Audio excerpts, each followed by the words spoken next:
Hello everyone, I am Asma Khatun from Patna. I qualified 64th BPSC examination and I got selected as an SDM.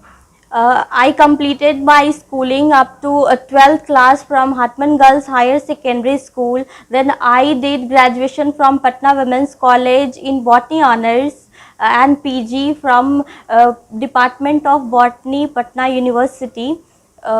चूँकि मेरा background botany रहा, इसलिए मैंने इस examination के लिए बॉटनी को एज ऑप्शनल चूज़ किया। और मैं हर एस्पिरेंट से ये कहना चाहती हूँ कि एस्पिरेंट कोशिश करें कि उनका जो बैकग्राउंड है उसी सब्जेक्ट को एज एन ऑप्शनल चूज़ करें। इसके अलावा ये भी मैं कहूँगी कि जिस सब्जेक्ट में उनका कमांड है और जिस सब्जेक्ट को पढ़ने में वो इंटरेस्ट रखते हैं उसे ही ऑप्शनल चूज़ करें। ये ना कि रिज़ल्ट को देख कर के कि लास्ट ईयर इस सब्जेक्ट से बहुत सारा सिलेक्शन हुआ तो मैं उस सब्जेक्ट को एज ऑप्शनल चूज़ कर लूँ, ऐसा बिल्कुल भी ना करें। आप जिस सब्जेक्ट में आपकी अच्छी पकड़ है, जिस सब्जेक्ट में आप इंटरेस्टेड हो पढ़ने के लिए, उसे ही एज ऑप्शनल चूज़ करें। मैंने बॉटनी लिया और बॉटनी जो भी स्टूडेंट लेना चाहते हैं एज एन ऑप्शनल, मैं उनको बताना चाहती हूँ कि कुछ बुक्स हैं जो मैंने उन बुक्स से नोट्स बनाए। मैंने कोई कोचिंग नहीं लिया ऑप्शनल के लिए, मैंने खुद से सेल्फ स्टडी की है और खुद से नोट्स प्रिपेयर किए हैं। सबसे पहली चीज़ मैंने किया था कि सिलेबस देखा बीपीएससी का, क्या कैसा है बॉटनी का सिलेबस। तो मुझे देख के लगा कि जो मैंने ग्रेजुएशन में पढ़ा और पीजी में पढ़ा वैसे ही वही है बिल्कुल। तो मुझे बहुत आसानी हुई और बहुत हेल्प हुआ इससे। मैं जीएस पे भी फोकस ज़्यादा कर पाई एज मेरा बॉटनी ऑप्शनल था। तो अच्छा मुझे लगा कि मैंने ये सब ग्रेजुएशन में पढ़ा हुआ है मेरा।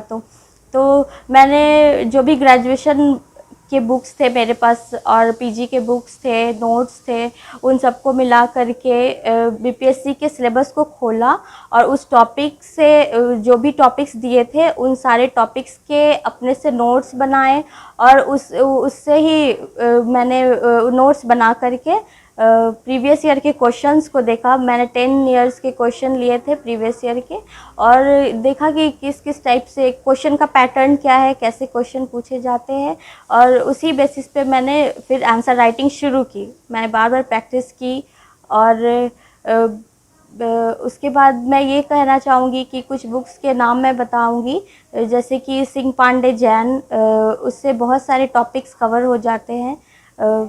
उसमें ब्रायोफाइट्स, टेडोफाइट्स, एल्गी, फंजाई और माइक्रोबायो सब कुछ है, तो उससे बहुत सारे नोट्स कवर हो जाते हैं। फिर मैं इकोलॉजी एंड एनवायरनमेंट के लिए पीडी शर्मा की बुक रिकमेंड करूँगी कि इस बुक से एनवायरनमेंट और इकोलॉजी कंप्लीट हो जाता है।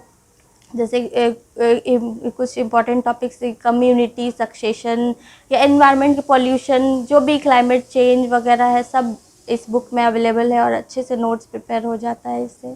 फिर माइक्रोबायो और बायोटेक्नोलॉजी के लिए मैं बोलूँगी बीडी सिंह है और दुबे महेश्वरी की बुक को मैंने एज ए सोर्स यूज़ किया है। फिर जेनेटिक्स के लिए पीके गुप्ता की बुक को मैंने एज ए सोर्स यूज़ किया। अब मैं बात करती हूँ मीडियम की, तो बहुत सारे बच्चे ऐसा सोचते हैं कि उनका इंग्लिश मीडियम नहीं है तो सिलेक्शन होना बहुत मुश्किल है, लेकिन मैं ऐसा नहीं सोचती। हालांकि मेरा मीडियम इंग्लिश था, लेकिन मुझे लगता है कि मीडियम मैटर नहीं करता है। वो चाहे इंग्लिश मीडियम से हो या हिंदी मीडियम से हो, वो अगर लगन के साथ तैयारी कर रहे हैं और डेडिकेटेड होकर के इसमें लगे हैं तो उन्हें कामयाबी ज़रूर मिलेगी। इसलिए उन्हें उनके बैकग्राउंड या मीडियम के बारे में नहीं सोचना चाहिए। कुछ बच्चे ऐसा सोचते हैं कि वो टॉपर जो होते हैं वही इस फील्ड में आते हैं, सिविल सर्विसेज की तैयारी वही करते हैं, लेकिन मेरे साथ ऐसा बिल्कुल नहीं है। मैं एक एवरेज स्टूडेंट रही हूँ थ्रू आउट स्कूल और मैंने मैट्रिकुलेशन भी 2nd डिवीज़न से पास किया, लेकिन जब मैं सिविल सर्विसेज की तैयारी में लगी तो मैंने डेडिकेशन के साथ इसकी तैयारी की और मैं कामयाबी तक पहुँची। इसलिए मैं एस्पिरेंट से ये कहूँगी कि वो बैकग्राउंड और मीडियम इट डजेंट मैटर।